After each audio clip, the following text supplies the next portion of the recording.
उजाडू दे आज साकड हे माग, होऊ दे पहाट नवी. आता होऊन जाऊ दे साऱ्या जगाला पाहू दे, पडू दे पाऊल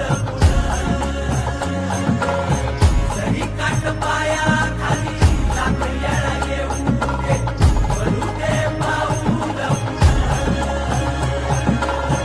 मोठी लढाई र लढू मातीसाठी र गड्या, मनगटाचं जोर लावून.